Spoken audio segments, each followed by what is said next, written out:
अब यम का पास ही दंड देगा इसे।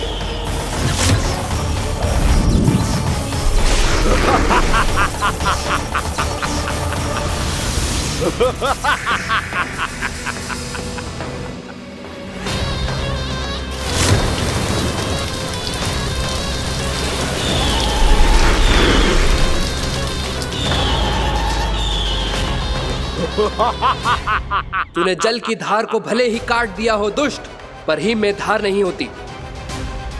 अब मेरी हिम शक्ति तुझे जमा कर नष्ट कर देगी।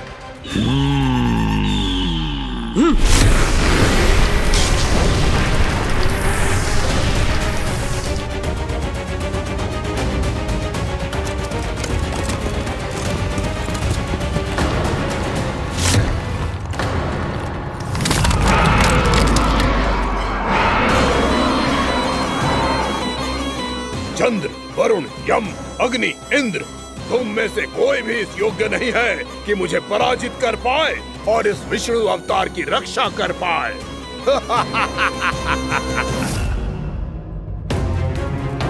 इस असुर को तो देवता कुछ ना बिगाड़ पा रहे हैं। अब क्या होगा खाना का? बकासुर, मैं अपनी किरणों की ताप से तुझे छल्दी छल्दी कर दूंगा।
पुत्र कार्तिकेय, इस असुर के उदर को फाड़कर अपने पिता के सखा श्री कृष्ण को मुक्त कराओ पुत्र।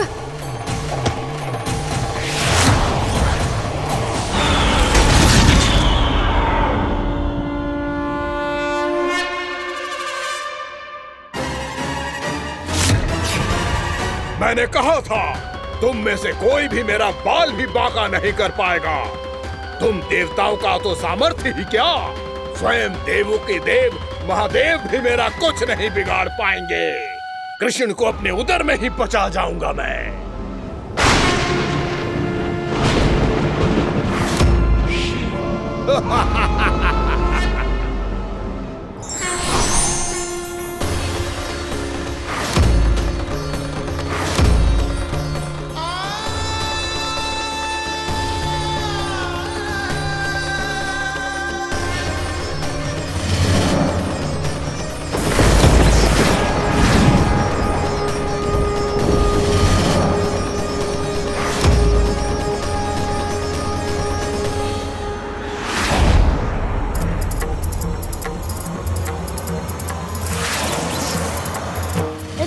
शिव शंकर का त्रिशूल है। एक ही बार में इस असुर का प्राण ले लेगा ये।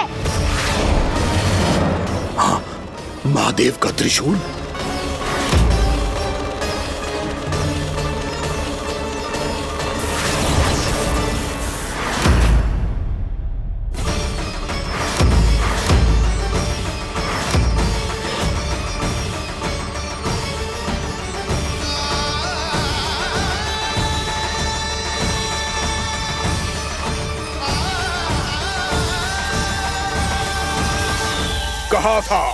कहा था मैंने, स्वयं महादेव भी मेरा कुछ नहीं बिगाड़ सकते। अजय हूं मैं, अजय।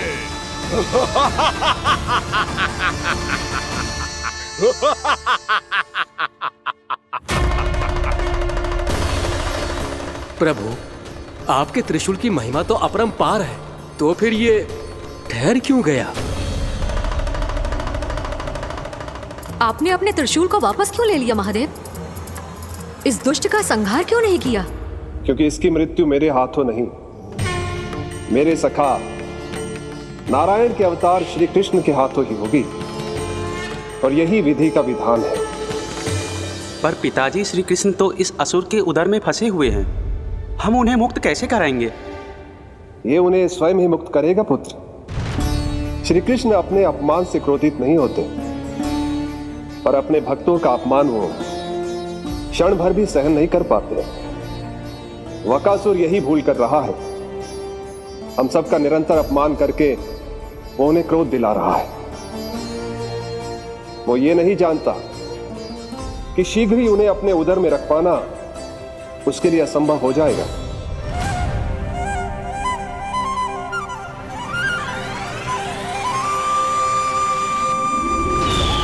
क्या हुआ महादेव? पराजित होकर भी मुस्कुरा रहे हैं। पर अब तो महादेव कहलाने के भी योग्य नहीं रहे आप। असफल देवताओं की इस अयोग्य सेना को लेकर चले जाइए यहाँ से। ना ये मेरा सामना कर सकते हैं और ना ही आप। मेरी शक्ति के सामने आप अक्षम हैं महादेव।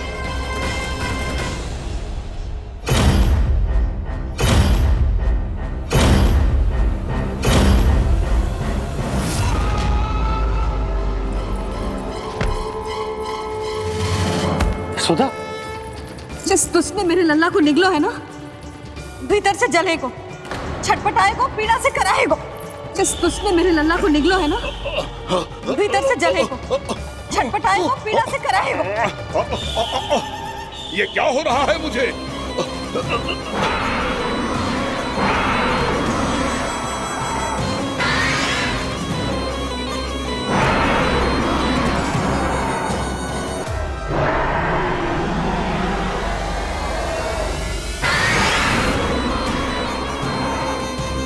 मुझे ऐसा क्यों लग रहा है जैसे भीतर से जल रहा हूं मैं? ये क्या हो रहा है मुझे?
हे प्रभु, मैंने ऐसे कौन से कुकर्म किए थे कि मुझे ऐसी मृत्यु प्राप्त हुई? और ऐसे कौन से सुकर्म किए थे?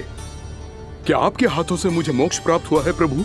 सीमित स्मरण करो, हे गिरीश की पुत्र वक्कासुर।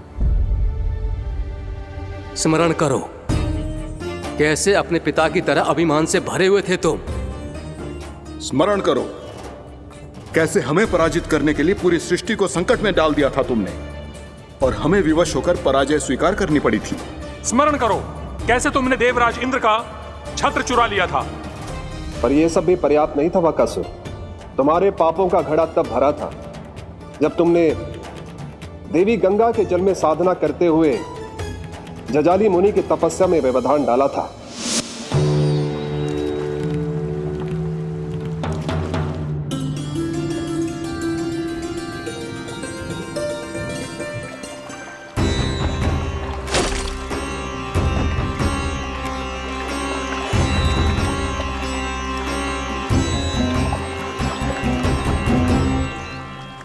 रुक क्यों गए चालक?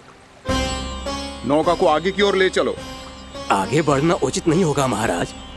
यहाँ से कुछ ही दूरी पर जालजली मुनि तपस्या कर रहे हैं। तो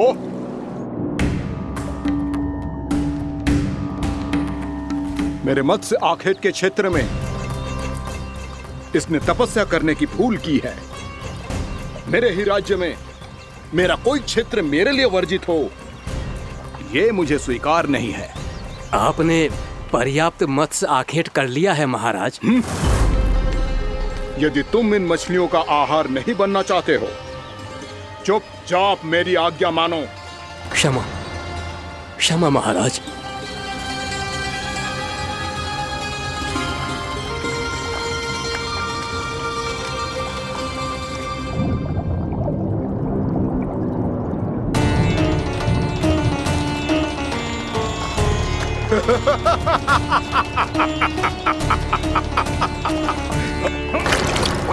मुनिवर, रक्षा कीजिए, रक्षा कीजिए मुनिवर। हमारे प्राण बचाइए मुनिवर, मुनिवर हमारे प्राण बचाइए।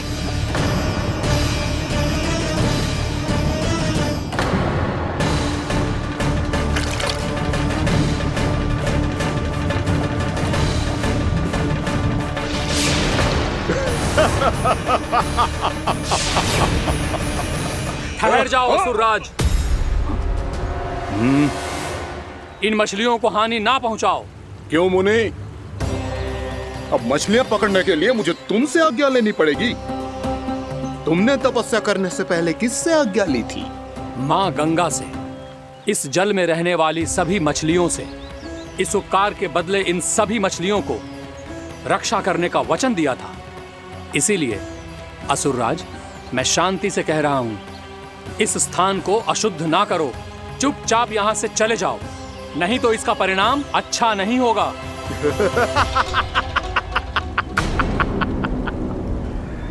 तुम जिन देवताओं की तपस्या कर रहे हो ना मुनि, उन्होंने भी मेरा कुछ नहीं बिगाड़ पाया था, और तुम मुझे धमकी देने का दुस्साहस कर रहे हो।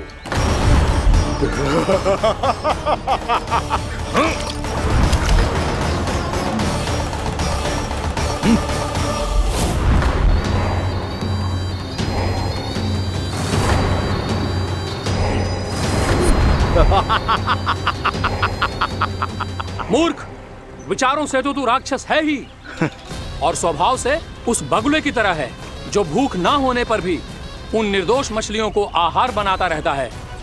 इसलिए अभी इसी क्षण से तू वकुला का जीवन जिएगा। ये मेरा श्राप है, ये मेरा श्राप है।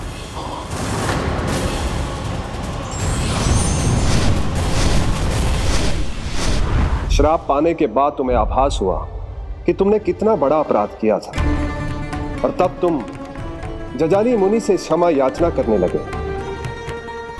तुम्हारे अपराध बोध को जानकर मुनि श्रेष्ठ शांत हुए और उन्होंने तुम्हें वरदान दिया। श्राप से मुक्ति का एक ही मार्ग होता है असुर, पश्चाताप। तुम्हें अपने भूल का पश्चाताप है, इसीलिए मैं तुम्हें वरदान देता हूं। तुम्हें मेरे श्राप से मुक्ति अवश्य मिलेगी। स्वयं प्रभु श्री नारायण के अवतार इस बगुले के देह के बंधन से तुम्हें मुक्त करेंगे।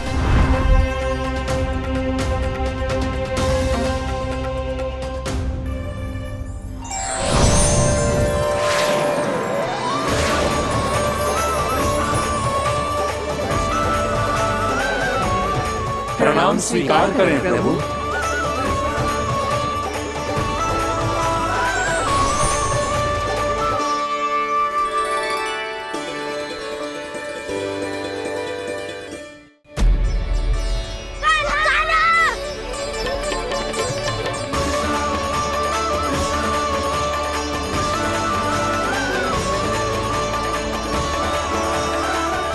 मुझे ना बताओ कि तुम सबने क्या देखा है, चाहे जो देखो है, बस मैया से कछु मत ही बताना। कान्हा!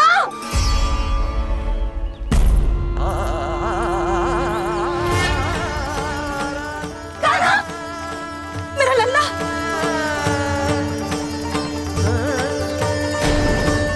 भानु बता रहा था तुझे कोई असुर पंछी निकल गया था। हाँ?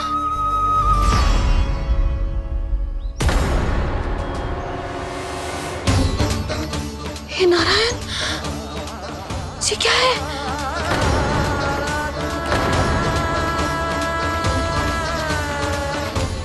ये सब कैसे हुआ लल्ला? हाँ? कोई बताएगा मुझे ये क्या है?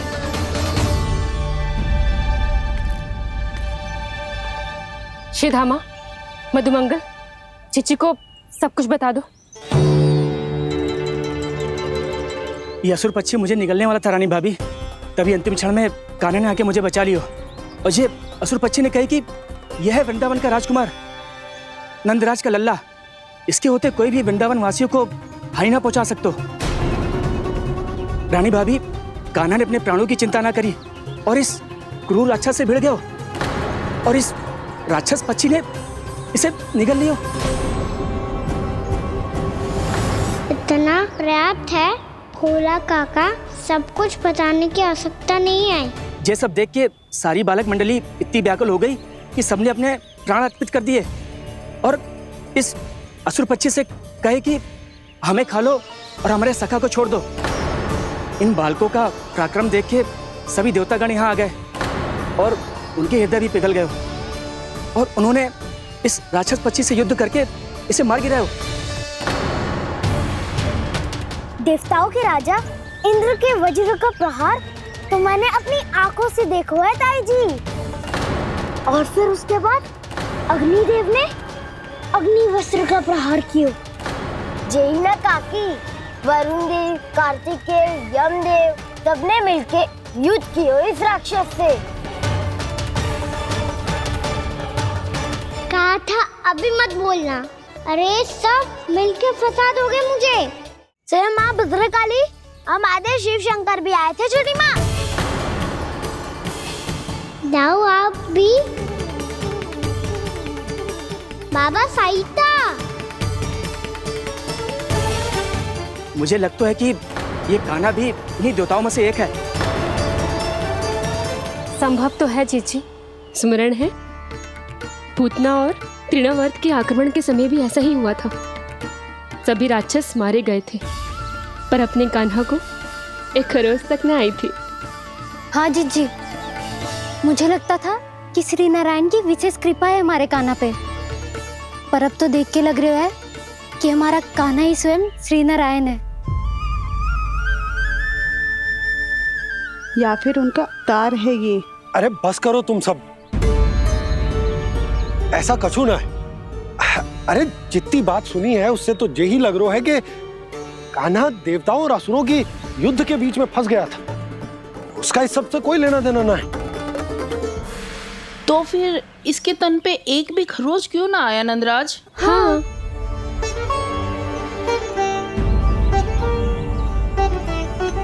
है काकी, खरच तो है। दिखा लल्ला। भैया बात पीड़ा आ रही है, कुछ करो ना। चिकोपिया भी ना अति करती है। श्री नारायण का अवतार हो तो इतनी तनिक सी खरोच पे ऐसे रो तो क्या? बस बहुत होगा। अब तो तुम सबने सीमा ही पार कर दी है। कभी से श्री नारायण बुलाते हो, कभी श्री नारायण का अवतार।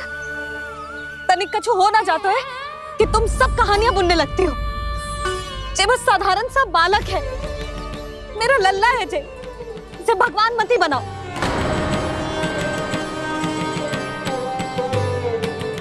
और तू क्या आवश्यकता थी तुझे यहाँ आने की? हाँ, वो भी मुझे बिना बताए। मेरे साथ छल करके आए हो तू। अब तू घर चल, ऐसा दंड दूंगी ना कि मैया बहुत पीड़ा हो रही है।